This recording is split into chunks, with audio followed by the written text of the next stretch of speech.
अनुराग जी, आपने क्या पूरी ताकत झोंक दी है बीजेपी को सशक्त बनाने के लिए ऐसे वक्त पर? वरना शफीकुर रहमान बर्क का ये बयान जो अभी वो राम मंदिर के निर्माण और प्राण प्रतिष्ठा के ऐन पहले दे रहे हैं, या फिर ये स्वामी प्रसाद मौर्य, कल तो आलोक शर्मा जी कांग्रेस पार्टी के बैठे हुए थे, उन्होंने भी कहा कि ऐसे नेताओं को चुप होना चाहिए। वो तो आपके साथ ही है। क्यों अपमान करेंगे? हिंदू धर्म का अपमान क्यों करेंगे? किसी भी धर्म का अपमान गलत है, हिंदू धर्म का अपमान क्यों स्वीकार्य हो जाता है सबको?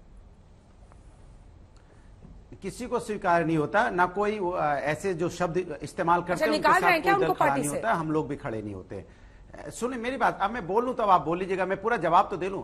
ऐसे लोगों के साथ हम लोग खड़े नहीं होते हैं। दूसरी बात, भारतीय जनता पार्टी राम का, चूंकि प्रभु राम हमारे लिए आस्था का विषय है, भारतीय जनता पार्टी के लिए राजनीतिक विषय है, ये हम भी कहते हैं। और शंकराचार्य अभी मुक्तेश्वरानंद जी ने भी बोला कि भारतीय जनता पार्टी इस पर राजनीति कर रही है। हम तो कह ही रहे हैं कि भारतीय जनता पार्टी राम के नाम पे राजनीति कर रही है, लेकिन राम के जो आचार हैं, विचार है, उनको नहीं मानने को तैयार है। प्रभु राम के आचार विचार तो मानिए, आप तो उसको मानते नहीं हो। प्रभु राम वो बात करते थे समाज के अंदर में सबको न्याय मिलना चाहिए, तो आप कहां देते हो? महिलाएं बेचारी आपसे न्याय मांगती रहती हैं, तो आप उनको न्याय तो देते नहीं, उनको घसीटते और रोड पे घसीटा जाता है उनको। क्या आपने न्याय दिया?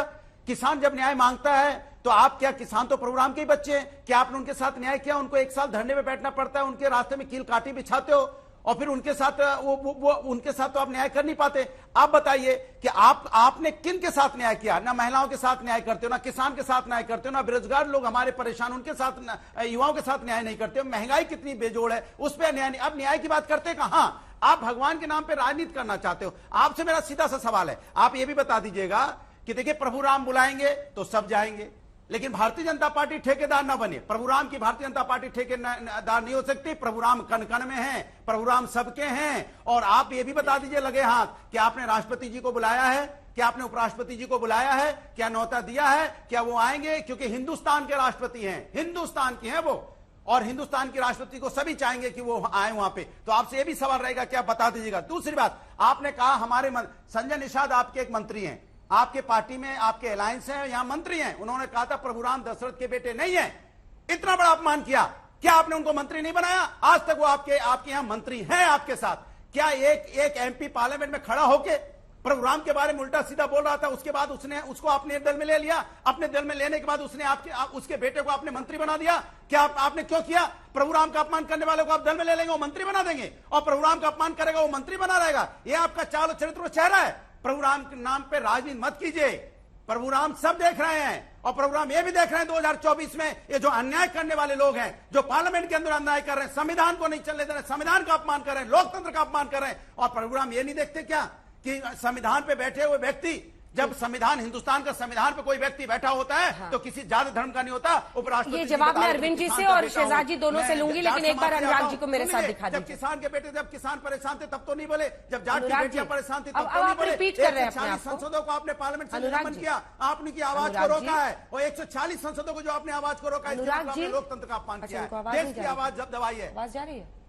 अच्छा, आवाज जा रही है। अनुराग जी, एक बार अनुराग जी को मेरे साथ दिखाइए। अनुराग जी, हाँ जी, आपने मुझे कहा था कि स्वामी प्रसाद मौर्य पर आप बोलेंगे, आपने कहा था आपको स्वीकार्य नहीं है। आपने गुस्से में संजय निषाद से लेकर सबकी बात दोहराई, लेकिन स्वामी प्रसाद मौर्य पर आपकी पार्टी क्या कार्रवाई कर रही है? मैं तो एक सीधा सवाल पूछ रही हूँ, हिंदू धर्म का एक सिंपल सवाल सुनने दीजिए ना सर, सवाल प्लीज सर, सवाल होने दीजिए। हिंदू धर्म का अपमान क्यों स्वीकार्य करने को कहा जाता है? क्यों यहां पर सहनशीलता की सिर्फ बात होती है? बात है कि किसी धर्म का कोई भी अपमान ना करे, हर धर्म के लिए उसी तरह से यह सवाल पूछा जाना चाहिए। हिंदू धर्म का अपमान क्यों स्वीकार किया जाए? स्वामी प्रसाद मौर्य पर जरा गुस्सा दिखाइए आप, आपका टाइम अब शुरू होता है। सुन तो लीजिए। देखिए, मैंने आपसे बोला धर्म तो बहुत बड़ी चीज है, किसी व्यक्ति का भी अपमान समाजवादी पार्टी बर्दाश्त नहीं करती। किसी भी जात धर्म का अपमान समाजवादी पार्टी सबका सम्मान करने वाले लोग हैं। हम किसी का इस तरह की चीजों को समाजवादी पार्टी न कभी इंडोर्स करती है न बर्दाश्त करती है। लेकिन मेरा फिर सवाल हो जाता है, संजय निषाद के बारे में नाम लेने में आपको डर लगता है क्या? अनुराग जी क्या बोलेंगे ये? अनुराग जी, क्या आपको स्वामी प्रसाद मौर्य का नाम लेने में डर लगता है? मैंने बोला मैं उनके साथ नहीं हूं, पार्टी उनके साथ नहीं खड़ी है, उनके शब्दों के साथ नहीं है। बोल तो दिया, लेकिन ये बताएं कि संजय निषाद को ये कब आप मंत्री पद से हटाएंगे जिन्होंने बोला प्रभुराम दशरथ के बेटे नहीं है? ये दोनों का जवाब उनसे लेंगे, लेकिन अरविंद वाजपेयी जी पहले आपकी बात सामने आ जाए। वो कह रहे हैं कि एक तो पॉलिटिकल फायदे का आरोप लग रहा है कि इसको सियासी तौर पर इस्तेमाल किया जा रहा है, वरना सबकी तरफ से यही कहा जा रहा है कि रामनवमी पर क्यों नहीं। दूसरा हिस्सा प्रश्न का ये, वो कह रहे हैं कि राष्ट्रपति उपराष्ट्रपति सबको बुलाया नहीं बुलाया है, और संजय निषाद मंत्री बने हुए हैं।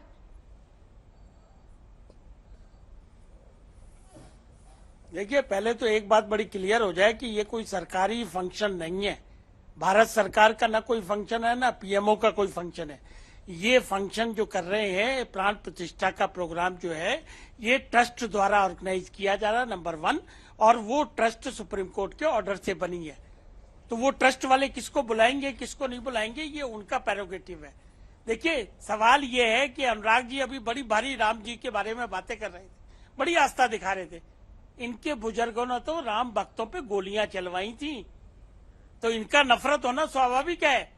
2 कारण है, राम भक्तों पे गोलियां चलवाई इन्होंने, और तुष्टीकरण ही करते रहे ता जिंदगी।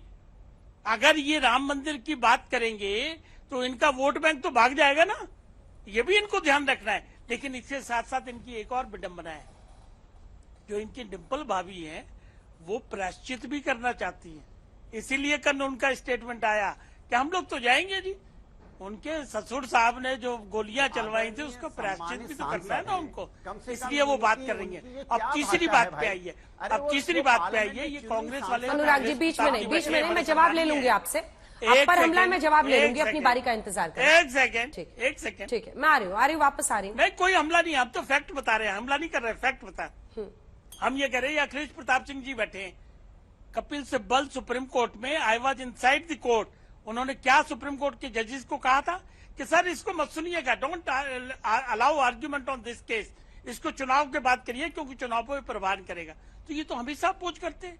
एफिडेविट भी दिया इनके राम के अस्तित्व में, वो कॉपियां अभी भी हमारी फाइल में पड़ी होंगी।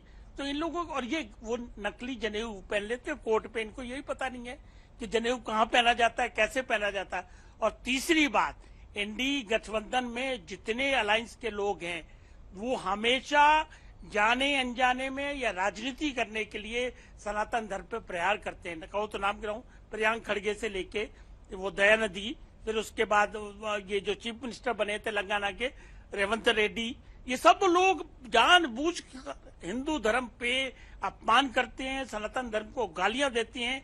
ये अधिकार, ये भी क्रिमिनल ऑफेंस है, सेक्शन 299 आईपीसी का पुराना वाला, और अब हो गया 131, 3 साल की सजा होती है। तो ये संजय निषाद पर लगेगा कि नहीं, ये धारा लगेगी कि नहीं? संजय निषाद पर ये धारा लगेगी सर? क्या कहा है संजय, क्या संजय निषाद ने क्या कहा, बताएं जरा बता दें। हम बता दें, भगवान राम के लिए ही कहा है, वर्डिंग बता दें हमको। उनके पिता को लेकर ही उन्होंने प्रश्न चिन्ह लगा दिया, राजा दशरथ को लेकर। नहीं, देखिए, अगर चिन्ह लगाया है तो ये बैठे हुए राम भक्त, ये अपने आप करेंगे। उनके खिलाफ कंप्लेंट क्यों? धारा सबके पे लगते हैं, धारा सब पे बराबर लगती है। धारा चूज नहीं होती है कि कांग्रेसी है तो नहीं लगेगी या बीजेपी वाला है तो नहीं लगेगी। सवाल वो नहीं है। हम ये कह रहे कि क्या संविधान इनको हिंदू धर्म और सनातन धर्म पे देखिए अंजना जी मानना करने का हक देती है। ये तो वैसे जवाब दीजिए, जितने सवाल दोनों ने पूछे। ठीक है अंजना जी, ये तो वैसे हाँ, मैं सबके जवाब देता हूं। अंजना जी, विडंबना की बात है कि जिन्होंने निहत्थे साधु संतों पर गोलियां चलाकर सरयू को लाल कर दिया था, जिन्होंने राम भक्तों पर गोलियां चलाने का अभिमान किया था, आज साधु संतों की बात भी कर रहे हैं और कह रहे हैं कि राम जी का अपमान जो है। चलिए, उन्होंने जब बात बोली संजय निषाद ने, तब वो हमारे साथ नहीं थे और मैं तो उसका खंडन करने के लिए तैयार हूं, परंतु अब बता दीजिए, मैं आपको एक स्टेटमेंट सुना रहा हूं, सुनिए। ऐसे मोदी जी को अगर और शक्ति मिलेगी देश में तो समझो फिर इस देश में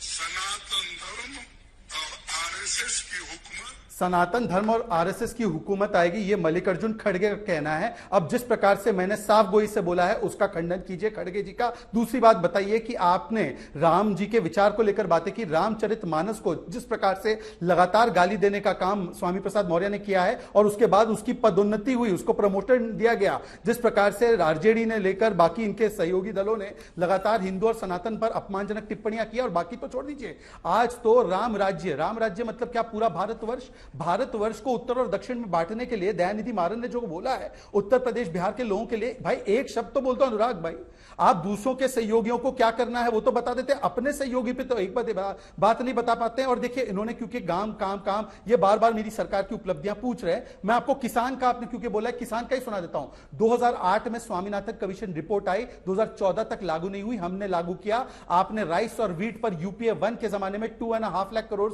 एमएसपी दी, हमने उसको बढ़ाकर 7.5 लाख करोड़ दिया। हमने 2.5 लाख करोड़ से ज्यादा की राशि किसान सम्मान निधि के रूप से हमने किसानों को दी। आप बता दीजिए शिवानंद पाटिल का जो किसानों के ऊपर बयान आया है कि आत्महत्या करते कॉम्पनसेशन के लिए, एक बार खंडन करके बताइए। किसानों ने को आपने कहा था कि आप उनकी कर्ज माफी करेंगे, राजस्थान में 19,500 किसानों की जमीनें नीलाम हो गई। ये तो मैं बताना भी नहीं चाहता हूं कि 13.5 करोड़ लोगों को गरीबी से बाहर निकाला, 11 करोड़ घरों में शौचालय बनाए, 11 करोड़ घरों में नल से जल, 48 करोड़ बैंक अकाउंट, 50 करोड़ लोगों को आयुष्मान भारत की स्कीम। आज जिस प्रकार से हमने भारत की इकोनॉमी को 10वें से 5वें स्थान पर ले गए, पर कैपिटा इनकम दुगनी हुई है, मिडिल क्लास की इनकम 4 गुना हुई है, एयरपोर्ट की संख्या दुगनी हुई है, रेलवेज में वंदे भारत ट्रेन शुरू हुई है, हाईवेज जो है वो दुगनी रफ्तार से बन रहे हैं। ये हो गया हमारी उपलब्धि। अब मैं आपसे पूछना चाहता हूं अखिलेश जी, इन पैमानों पर अपनी 5 उपलब्धियां गिना दो, कितने आवास अपने बनाए? इन उपलब्धियों पर भी उनका जवाब ले लेंगे, लेकिन अनुराग जी बहुत देर से हाथ उठा रहे हैं बोलने के लिए, क्योंकि वो अरविंद जी की बातों का रिस्पॉन्ड कर रहे थे। देखिए अनुराग जी, 2 बातें आपका पीछा नहीं छोड़ेंगी। एक तो राम भक्तों पर गोलियां चलने का जो आरोप है वो मुलायम सिंह सरकार में हुआ है, वो एक सच्चाई है, वो किसी का आरोप नहीं है, इसलिए वो सच्चाई है, उससे आप भाग नहीं सकते।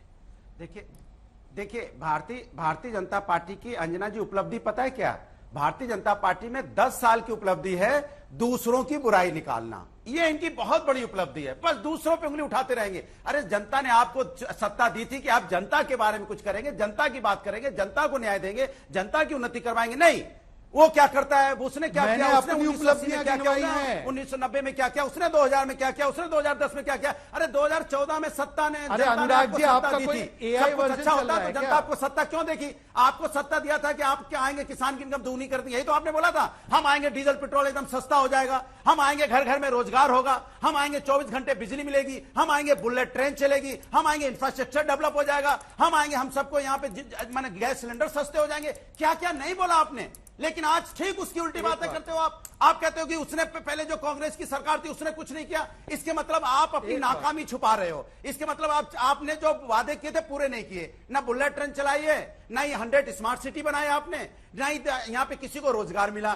जो 2 करोड़ रोजगार के हिसाब से आपने वादे किए थे। तो इसके मतलब आप फेल हो गए ना, और जब आप फेल हो गए हो तब आप मुद्दे से ध्यान भटकाना चाहते हो। और मैं फिर बोलता हूं, प्रभु राम हमारे आस्था का विषय है, राजनीतिक विषय नहीं है। आप राजनीति करनी है तो विकास पे कीजिए, जिसपे आप करना नहीं चाहते हो। और बार बार मैं आपसे पूछता हूं, संजय निषाद जी के बारे में स्पष्टीकरण देके जाइए, और उस एमपी के बारे में देके जाइए जिसने पार्लियामेंट में खड़े होकर भगवान का अपमान किया था। आपने उसको अपनी पार्टी में लिया, उसके बेटे को मंत्री बनाया, क्यों? आप दोनों ने देश, उन्होंने संजय निषाद की निंदा कर दी, आपने स्वामी प्रसाद मौर्य की निंदा कर दी। हमने निंदा का एक छोटा सा पिटारा यहां बना लिया है और उस पिटारे को अपने बगल में रख लिया है, क्योंकि इससे ज्यादा आप लोग करेंगे नहीं। सबकी अपनी अपनी राजनीतिक मजबूरी है, क्योंकि आपको अपना फायदा देखना है।